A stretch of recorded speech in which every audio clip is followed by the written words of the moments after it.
wish I could see the world like everybody else.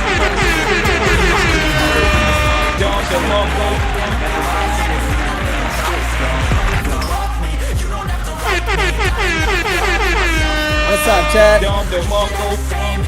What's up, Chad? Welcome back to Positively Honest Podcast, where we keep it absolutely positively honest. Where we gonna start with?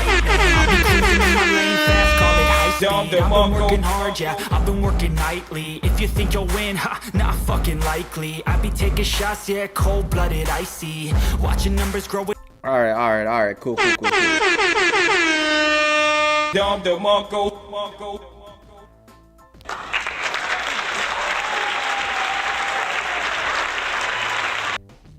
What I want to do is actually, usually I don't really talk about Manchester United or, this small ass clubs or Spurs where keep losing or trash Chelsea, But since, there's not really a match or a games that I want to talk about, and the bigger matches, exciting matches are going to be happening tomorrow, we might as well just cover it. We might as well just talk about it, what's going on. We might as well just listen to Cap. But one thing that I just want to go ahead and get started with is Manchester United fans. What I be telling y'all, man, every time Manchester United wins, Manchester United fans, let me rephrase that, some Manchester United fans are just like, they do their regular things. Stupid. Being Stupid. So, but that don't, it's just weird, they'll win and they're gonna act like, oh, they're winning the Premier League. Like, Nope. Like, what? Why are you, like, what? Stupid. But let's go ahead and start with the freaking Manchester United manager. Erik ten Hag. What is he gonna say? Usually, I expect him to just cap. What do you think, Chad? Do you think this guy's gonna just cap all day, or nah? Let me know in the chat. All right, let me put the volume up. There we go. Congratulations, 3 vital points. Just explain what you thought of that performance and how important that win was as well today. As you say, vital. We had to bounce back. We had to big defeats, individual mistakes. We had no energy, so we played slow. And today we had to win, and we did it. Plenty of shots against this goalkeeper, Dan Bentley, who was making his Premier League and his Wolves debut as well, and he kept Manchester United at bay on plenty of occasions. Is there a frustration that there wasn't more clinical in your side today? We are very good into making the opponent's goalkeeper man of the match. And it was in Brighton, and it was today. So we have to be more clinical. We have to work on that, better conversion, definitely. When you look at the 2 goals, the first goal coming from Anthony Martial, did that settle the nerves a little bit in the first half that you were able to get that one over the line? The first goal is always very important, but if you don't get him, be composed, be calm, stick to the plan. But if we have him, like today, it's good, it's better, and it's more easy, and life is more easy. There will come spaces, we have quick players, we have skillful players, and then we will create chances. And then the second goal coming from Alejandro Garnacho came off the bench to score, and it sort of, sealed those 3 important points. Just tell us about how important he is to get back on the score sheet as well after being away for so long. Yeah, it was a bad tackle, and he was injured for a couple of weeks, and he worked hard, and happy we could bring him and straight an impact. And we have seen many times in the season that he could have that impact from the bench, coming in, taking players on, get behind, assist and score goals. So I'm happy that they give him confidence, and especially important for the coming weeks. Did you feel that this performance had come at just the right time, especially for the last sort of couple of games and this momentum that you needed to build? You're now pushing away from Liverpool in 5th to really cement that 4th place finish. Yeah, we have to see from game to game, and next game going to be tough as well. We have to prepare that very well. We need, every game is difficult. You have to get ready for that game. It's not easy life. You have to be full ready for every game, for every match, for every battle in the game, and that is what we are working for. What is the message now to the players to ensure that they continue this high standard? Oh, yeah, we know that over the whole season. And last week, we had bad experience in 3 days. Nope. When you are not focused, when you don't have the energy, you make worse mistakes, you're following facts, you're losing games, and that is not United. We have to match higher standards, so we're winning games, and it's all about that, winning games. But I've heard in United they never go the easy way, so yeah, that's in DNA. So yeah, we.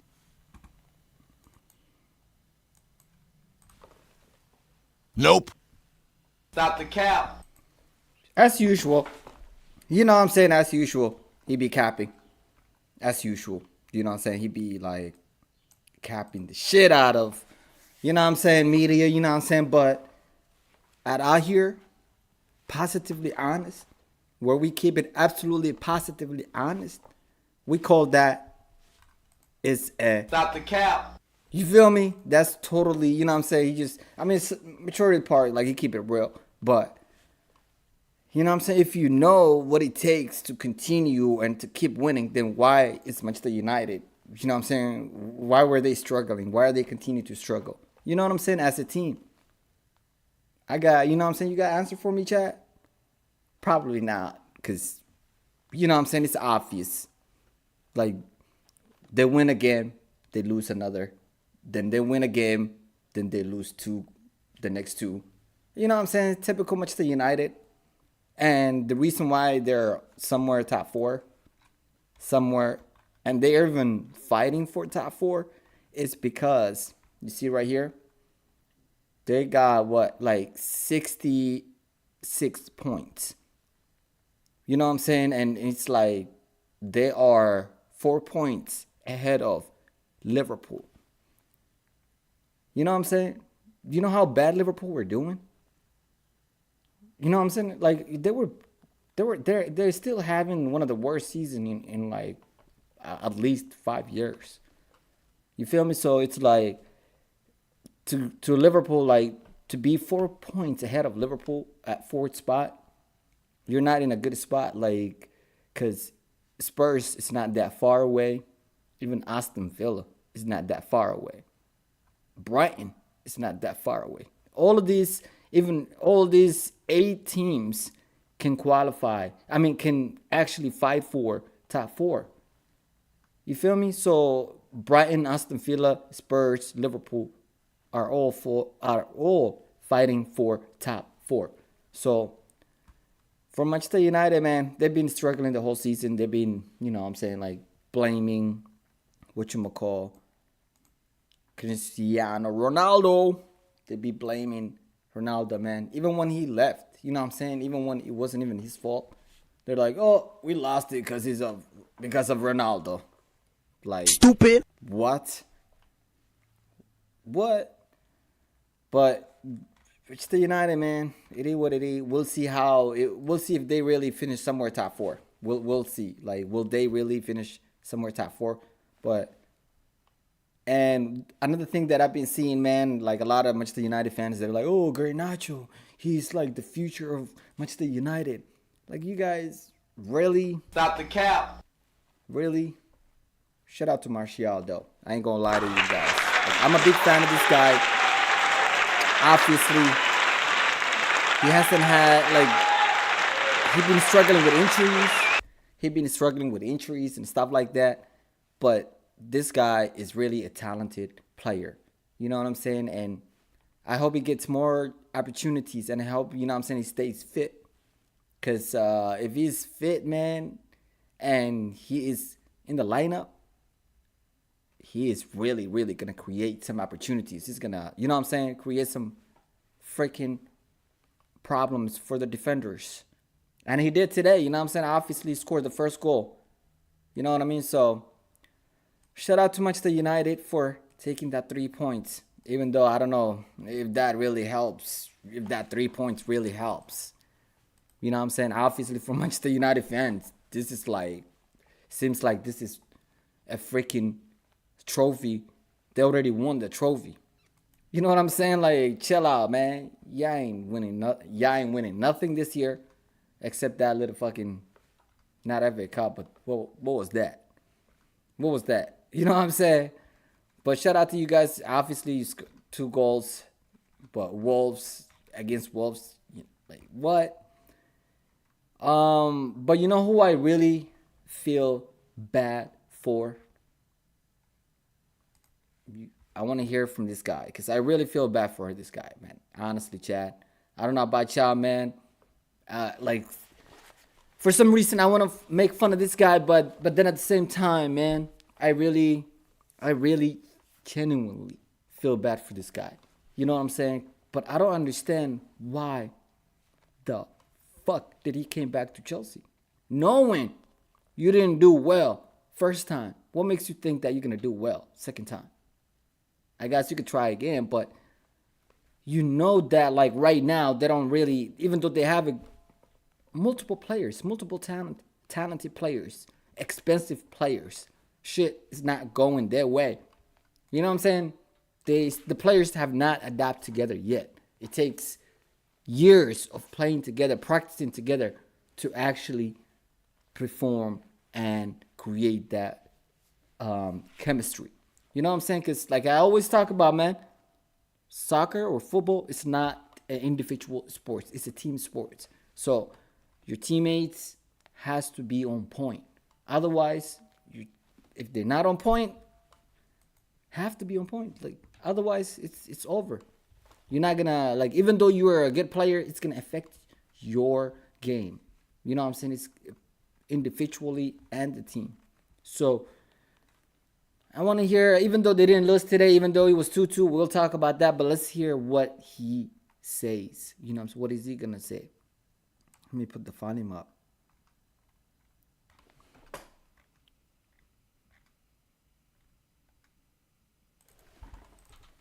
Frank, that felt like a game that perhaps could have gone either way, but towards the end, you were pushing on for the winner. Yeah, the second half was ours. Control of the game was ours, obviously, I think, in terms of possession, but first half not dynamic enough, top end of the pitch. Everything we spoke about before the game was too slow. Unfortunately, it's something that's a bit intrinsic here at the minute, where we play a lot of passes, but they're not to break lines, they're not to threaten the opposition enough in the top end of the pitch. And obviously they're 2 goals you're not happy with because it's a long throw, the second one, and the first one is a header from a nothing-y ball in the box. But from our point of view, we lose half a game by being slow. As soon as at half-time I speak to them, we become more urgent, we make an underlap, we score. We make sprints, movements to get behind players and move it back 5, we score. So whether it's a fair result, I don't know. But we need to do more to win the game. You mentioned that start at the second half. What was the message you relayed at half-time that sparked that improvement? Well, it was quite easy for me because it was nothing to do with tactics. Sometimes you've got to try and find a solution that the opposition had given you a problem. It wasn't that. It was our own problem of not being dynamic enough. You know, it's when you're Chelsea and where you want to get to, you've got to have players at the top end of the pitch that are willing and have hunger to really get in the box and really go past their man or really take someone away for someone else to come in. And the minute we injected that, everyone in the stadium could see the difference. Was it sort of an old-fashioned rocket then, if it wasn't so much down to a tactical issue? No, not a rocket, just, what needed to be said, because tactics are irrelevant to a point if you don't get the first bit right, which is being fast in this game at the top end. It's fine, our build was easy, we walked them back to the halfway line a lot of the game, and then it was a question of, okay, what can we do now? So the ideas for the players are all there before the game. We didn't implement them in the first half. When we started to implement them, then of course we have, much more of the game, excite the crowd, give them a feeling of they want to watch it and want to see forward passes, forward runs, and yeah. You mentioned the goals being disappointing. Is Edouard Mendy particularly disappointed with the first one? His first game back for a while as well. I don't know. I haven't spoken to Edu about it, but I don't know. Were you disappointed with his part? I was disappointed that they score a goal, not from Edu's situation. I think a ball into sort of a bit of a lone man in the box that goes in is obviously disappointing. Looking at the positives, Raheem Sterling with a couple of goals, the second of which was an absolute beauty. Yeah, it was a brilliant goal, and the first one, just from being a winger that ends up around the penalty spot, is an important position to take and not be out wide. And Raheem's obviously done that all his career. We have to understand it's not just about Raheem doing it, it's about attacking players being in those areas to do that. And at the moment, we don't have that We have some maybe developing players, a type of players. Sometimes we want to come to feet when we need to be going in behind and arriving in the box. So there are a lot of things to work on for the club long term with those sort of things. But not to take away from Raheem's 2 goals, because the second one, as you say, was brilliant. And you know, that's what you want from your players at the top.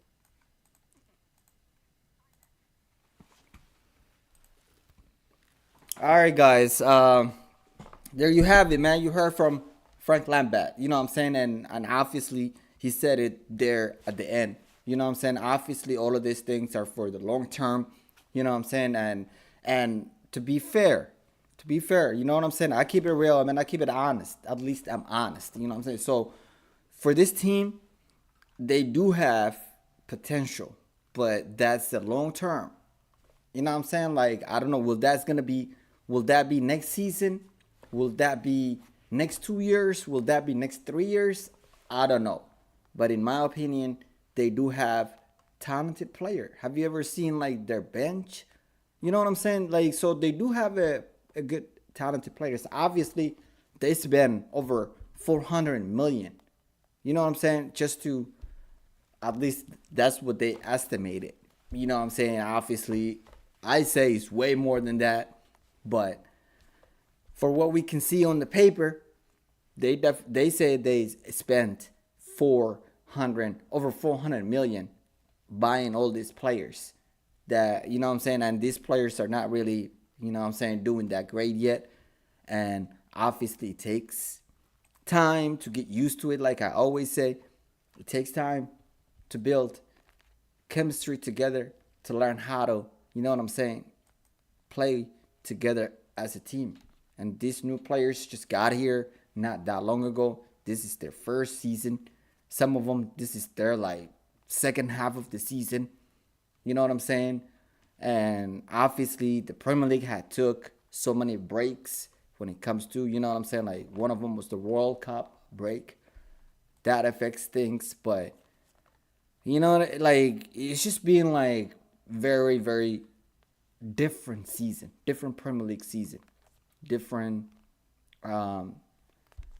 obviously different Premier League season, because these teams, like majority of the teams in the Premier League, we're not even like really playing well. You know what I'm saying? As you can see, majority of these freaking teams, majority of these big teams in the Premier League were even struggling, including, including Manchester City. You know what I'm saying? If you remember, if you can recall. So Chelsea, man, this season they're doing the worst. They're like the worst. They're somewhere at 12th spot. You know what I'm saying? It looks like they're in love with that spot. They want to get married to that spot for some reason. You know what I'm saying? It's like what? You know what I'm saying? Like for real. It seems like they're having a very, very hard time. You know what I'm saying? Like moving up. Every time, like they barely win. Frank Lambert lost probably more than, I'm going to say, 20 games. You know what I'm saying? Like he won maybe one game out of all the games he was managing. That's sad, Chad. Like that's unacceptable. I don't know if it's going to be sacked again. I think he will. Because, you know what I'm saying? Like, I don't know. They're quick to sack their freaking managers. Like, any of these teams in the Premier League, that's the norm. So, I don't know what's gonna happen to Frank Lambert. I wish him well. You know what I'm saying? Because things are not looking good for him. You know what I'm saying? And it's very weird. And speaking of things not looking good, let's talk about Spurs. See what I did there? Let's talk about how Spurs, it's just same as, I'm going to say they're same as Manchester United. They, if not even worse. You know what I'm saying? Because they win one game, lose the other game, lose the next 2 games. They lose one game, win one game. Lose the other game, win. Like, it's just weird. and they've been sacking their managers, and one of their managers already kept it real, kept it absolutely positively honest. But you know what happened is, because sometimes you take a risk when you really keep it real and you tell the truth.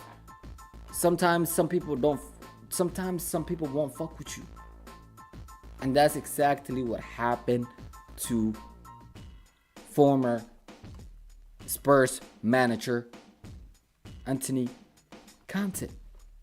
That's exactly what happened to him, man, because he really told the media, you know what I'm saying, like, if Spurs really wanted to become and compete in the Premier League, become one of the biggest clubs, I mean, they are big, but if they really want to win trophies, he told them exactly what they need to do. But they're not gonna do that because it's all about business, man. I don't know what it is. I don't know. Or maybe they're not capable of. I don't know why they cannot do what he wants them to do. But obviously it was easy for them to sack him and get rid of him, and for them to just continue with their problems. And instead of actually finding solutions and taking the manager serious, they just let him go. And that's exactly what I'm talking about. Like, these managers, these Premier League owners, these Premier League teams, they don't give a shit about players and managers. You're expendable, because it's all about the paper. You feel me? So it's like, if you don't follow their agenda, if you don't follow their rule, if you don't follow what they want you to do, if you don't kiss their ass, basically, they're gonna let you go, man. Because they got that, you know what I'm saying, they got that advantage of upper leg, you know what I'm saying, because they're gonna pay you. There's money involved in this beat. Alright? But shout out to Harry Kane, man. You know what I'm saying? Like I always talk about, man, maybe this guy is gonna leave.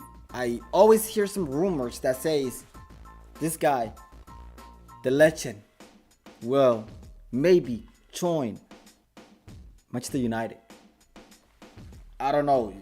Will that become true, chat? What do you think? Let me know. Have you ever heard that one, chat?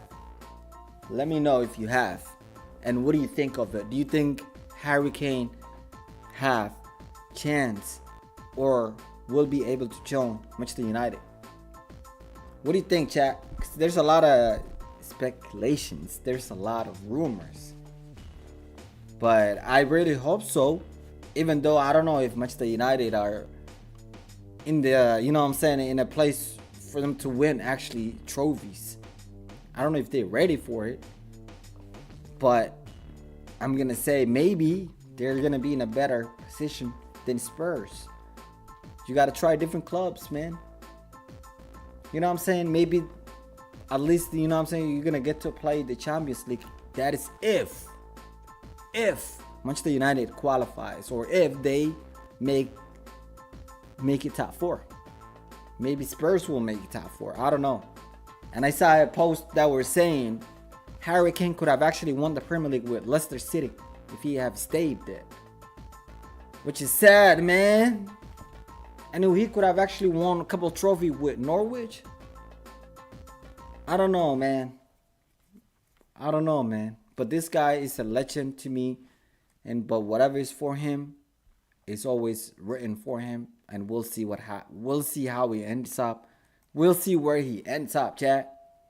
You feel me? But it's just sad to me that they lost. You know what I'm saying? But on the other hand, shout out to Aston Villa, man. You know what I'm saying? Like, remember when they sacked Steven Gerrard? You know what I'm saying? Because that's their former manager. Even though, you know what I'm saying, like he was not, because this team got potential. And since Emery came to Aston Villa, they've been on the climbing, you know what I'm saying, on the climbing ladder. Is that even a word? You know what I'm saying? But they've been climbing upwards. They've been trending upwards. You know what I'm saying? But they've been improving. And any team that they play with knows that they are trouble. They're not a team that you can just play around with. You know what I'm saying? They're a team that if you play with, you know this team is it's not an easy game. So let's hear from Spurs. Not really. Let me see. Yeah. Ryan Mason. Let's hear what Ryan Mason says about. Ryan, what was missing today? Obviously, the start was poor again. It's happened probably too many times this season, especially away from home. Going 1-0 down, I thought they was a little bit better than us in the first half. They were sharper. But as the game settled into its natural pattern, I thought the second half we were a team that were sort of creating a little bit more and pushing naturally. But obviously to concede the second goal in the manner in which we did, after having a massive opportunity to make it 1-1, their keepers produced an outstanding save, and then a few minutes later we concede a free kick from 25 yards. It's disappointing. You said you got off to a slow start. How do you fix that? Because that seems to be costing you at the moment. Yeah, something we've spoke about, and it's happened a lot this season, far too many times. And if we want to be a big team and compete at the top of the table, we have to understand that can't happen. Do you think in the first half you were lacking ideas? Would you say that's fair? No, listen, we had a game plan, and we just didn't execute as well as we should have. What was the game plan?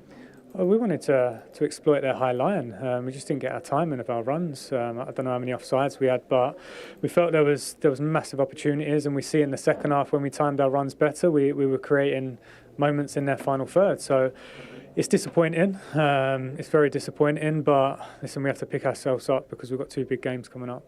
Talking of that, how costly could this be in the fight for Europe? Yeah, obviously we wanted to win today, and that was the plan, but it's still in our hands. We have to win our next 2 games, and hopefully we can do that.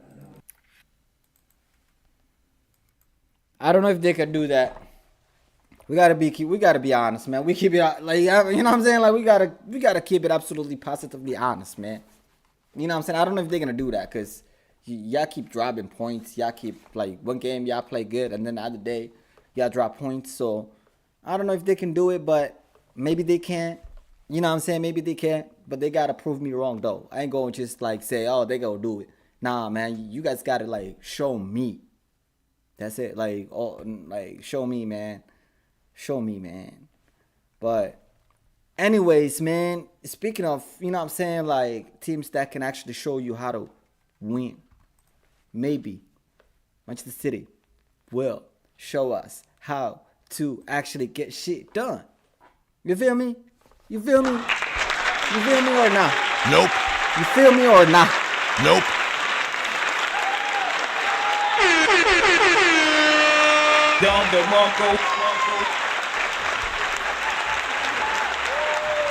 All right, man. But what y'all think, chat? Will Manchester City drop some points tomorrow? Huh? What? I don't think so. You know what I'm saying? Like, do you know where Everton is sitting right now? They are 4th spot. They got 32 points. 1 point clear of the bottom 3. So I don't expect them to really, you know what I'm saying, do anything against, even though they do have players that are actually capable of at least stopping Manchester City. But will they be able to do it? Nope. I highly doubt it. I highly doubt it. You know what I'm saying? It's gonna be like very difficult. Like the odds are against you. That's how hard it is. You know what I'm saying? So we'll see, man. But anything is possible. That's what people say, man. Anything is possible. There's that 1% chance that they can surprise them. You know what I'm saying? So stay tuned on that. You know what I'm saying? Like, if I predict that ain't gonna happen, but I'm aware of that. You know what I'm saying? I'm aware there's that 1% chance where Manchester City can lose and the title can heat up. You know what I'm saying? But stay tuned. We'll see. You know what I'm saying? And the same thing can be said about Arsenal versus Brighton tomorrow.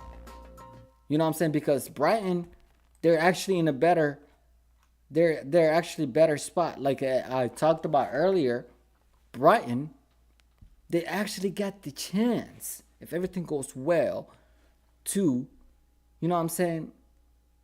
Hold up a minute. Yeah, they actually got the chance to qualify for Champions League. I ain't gonna lie, man. I ain't gonna cap. They got the chance. Will they be able to do it? I don't know. That's a whole totally different conversation. But they got the chance, which means they're gonna go for it. When you see you can do it, you're gonna go for it. You know what I'm saying? And they're gonna take that chance. They're so close. They've been brilliant. They've been outstanding. They improved so much from the way they were playing last season to this season. They surprised a lot of teams, a lot of people. Their fans are having a phenomenal. They cannot even believe it. You know what I'm saying?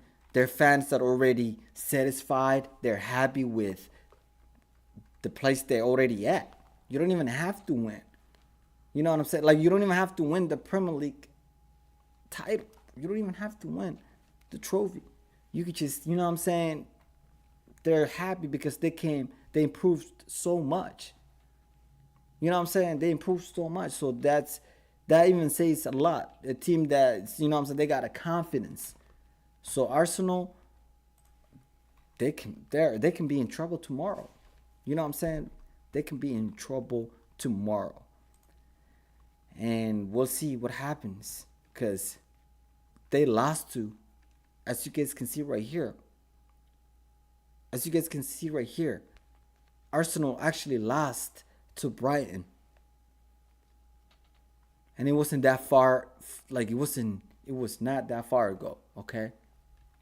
It was about a year ago, okay? And last time they met, look what happened. It was 4-2. It's not easy. Like, this is not going to be an easy game. Arsenal are actually, you know what I'm saying? They're going to have to work very, very hard to overcome Brighton tomorrow. But we'll see, chat. Like, what do you think? What's your prediction for this game? Will Arsenal, you know what I'm saying, show off and actually give their all like they've been doing? Or are they just holding the spot? Were they just holding that first spot for Manchester City, the champions, the current champions? You feel me? Let me know, chat. What do you think? What do you think is going to happen? But one more person that I really want to hear about is that how, as you guys can see right here, Southampton became the first team to be relegated from the Premier League season 2022 to 2023. You know what I'm saying? Very, very sad. You know what I'm saying? Stupid. And it's their fault. Like, how are you gonna, you know what I'm saying? Like, how are you gonna play like that? Because they did have a good freaking good players. But I don't know what happened, man. All of a sudden, you know what I'm saying? They're the last team. They're the bottom of the bottom of the bottom. You know what I'm saying? So they became the first team to be relegated. And I don't know if they're going to come back next season. They got the potential. You know what I'm saying? They got if some of the players stay with the team, they can come back up. You know what I'm saying? But we'll see how they do. But actually, let's hear from James Ward-Prowse reflect on Southampton relegations.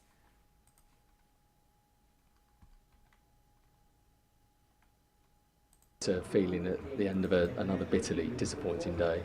Yeah, disappointing. I think it's been a moment that's been coming.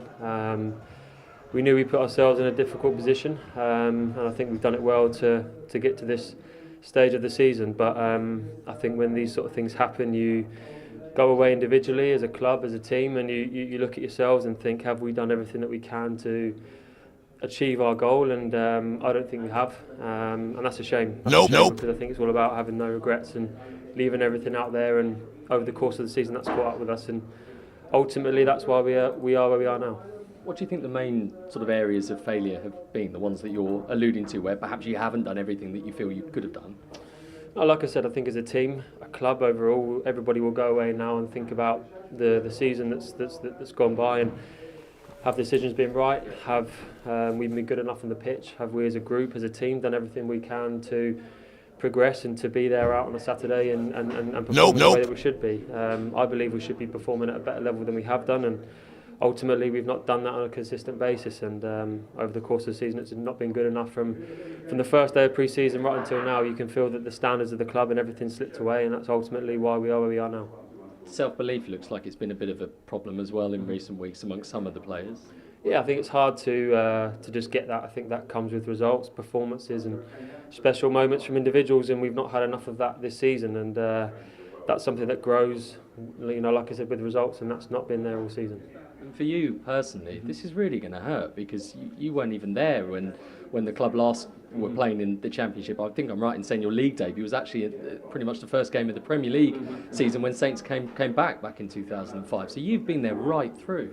Yeah, I have been. I've seen right from when I was 8 years old the journey that the club's been on. The ups and downs, the good times and the bad. And this is a bad time, but I'm sure with the good people that are at the club, it'll be back in the Premier League in no time. Do you personally have any thoughts about whether these next couple of games might be your last for the club? Is that possible?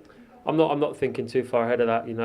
We've just been relegated from the Premier League. I'm not looking beyond tomorrow. It's all about today and making sure that we sit together as a group and we deal with this in the right way as a club and move forward in that way. But the sad thing is, separate from your own personal situation, in situations like this, the club does get dismantled. People leave, people lose their jobs. It's going to be a really, really difficult few months to navigate ahead for Saints. Yeah, it will be. I think over the last sort of 10 years we've had that kind of consistency and that belief and that structure within the club, and I think that's wavered a little bit, and yeah, it's going to be a testing time for everybody. But these are the times that make you as a person and as a player, as a club, and it's done it before, and I'm sure the club will do it again. Right through.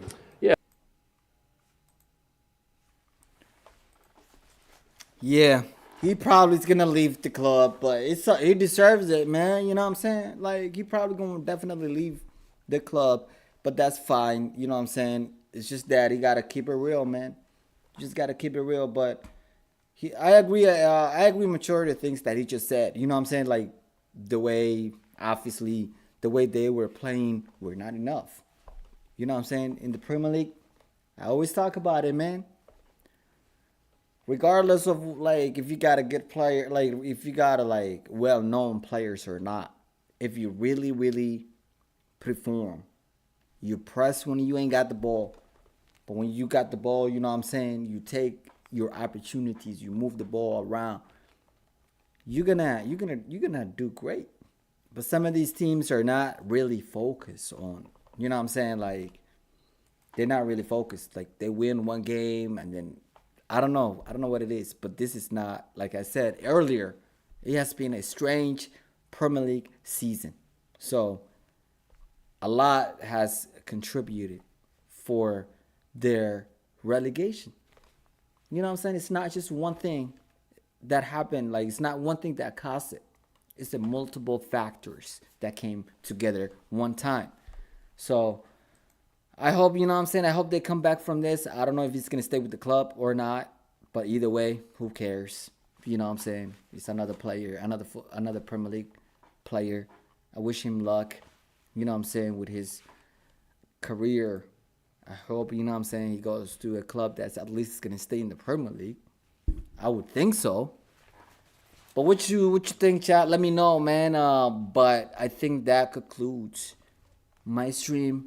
Obviously, I'll be back tomorrow to talk about what happened on these two and what happened on Manchester City and against Everton. You know what I'm saying? Will the title race, like, will things flip tomorrow? Will Arsenal get closer to, you know what I'm saying? Will Arsenal get closer to City, or will they pass City? Will they? I don't know. I don't know what's gonna happen tomorrow, chat. You know what I'm saying? And obviously they still got that one game left, so don't forget that. You know what I'm saying? Don't forget that. But will Arsenal take that? Will Arsenal take advantage tomorrow and win the game if Manchester City loses? Or will Manchester City win and Arsenal drop more points? Let me know in the chat. What do you think your prediction is? I think Manchester City will win. And Arsenal might drop points, but they might as well win. I think I have them winning the game. If we're going to keep it absolutely positively honest, I think both teams will win. Arsenal will win. Manchester City will win. You know what I'm saying? But it's also likely that Arsenal drop points and ends the game with draw or lose the game. That's more likely than Manchester City dropping points. If they drop, if anything, it will be draw. So 1 point is better than nothing. But I don't know. We'll see. I don't know what the future holds. It's how many hours to be exact that left of this game? 13 hours. And Arsenal 16 hours. So we will at least know Manchester City results before Arsenal. I don't know if that motivates Arsenal. I don't know if that hurts Arsenal. But we'll see, man. Stay tuned.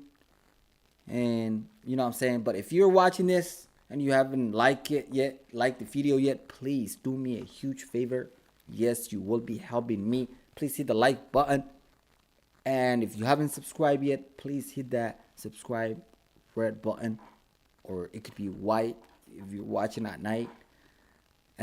But just hit that subscribe button. It really helps me out. And what else was I gonna say? And tomorrow I'll be back. And if you haven't subscribed, if you have subscribed, thank you so much. I really appreciate you. I appreciate you. All right. But until next time, my friends, make sure you take care of your mental health, your physical health. Enjoy. You know what I'm saying? But until next time, my friends. Adios.